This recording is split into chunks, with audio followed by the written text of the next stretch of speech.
अब कहानी में आने वाला है सबसे बड़ा धमाका। वसुधा ने मनी मन ठान लिया है कि वो देव के सामने खुद को गलत साबित करके ही दम लेगी। दूसरी ओर चंद्रिका के चेहरे पर एक अजीब सी खुशी है, क्योंकि उसे लग रहा है कि उसके बनाए हुए सारे दांव अब काम करने लगे हैं। वसुधा अपने वादे पर अडिग है और चंद्रिका अपने मंसूबों को सफल होते देख आत्मसंतोष महसूस कर रही है। चंद्रिका का अहंकार इतना हावी है कि उसने कभी वसुधा को अपनाने की कोशिश ही नहीं की। उल्टा वो वसुधा को इस हद तक मजबूर कर देती है कि उसे घर छोड़ने का फैसला करना पड़ता है।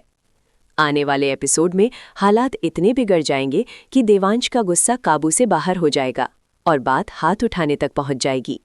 आखिर देवांश इतना उग्र क्यों हो जाएगा? इसके पीछे कौन सा राज छुपा है? आगे कहानी में दिखेगा एक चौंकाने वाला ट्विस्ट। वसुधा अब बिल्कुल अलग रूप में नजर आएगी। चंद्रिका देव के घर पहुंचती है और हालचाल पूछने के बहाने माहौल को अपने पक्ष में मोड़ने की कोशिश करती है। वो वसुधा से कहती है कि वो उसके साथ चले और घर में दोबारा एंट्री करे।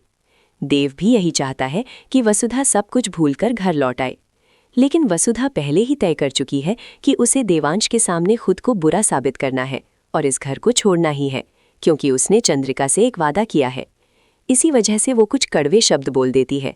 वो साफ कह देती है कि अगर घर में वापस जाना है तो सबसे पहले चंद्रिका को अपनी गलतियों के लिए माफ़ी मांगनी होगी और जो कुछ भी हुआ है उसकी जिम्मेदारी लेनी होगी।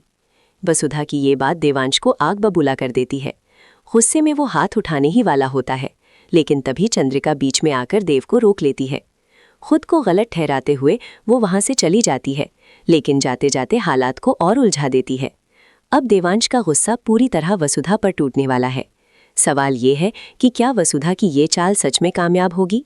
क्या उसका ये त्याग और सख्ती सब कुछ बदल पाएगी या हालात और बिगड़ जाएंगे? आपको क्या लगता है, आगे क्या होगा? कमेंट करके ज़रूर बताइए। मिलते हैं अगले वीडियो में।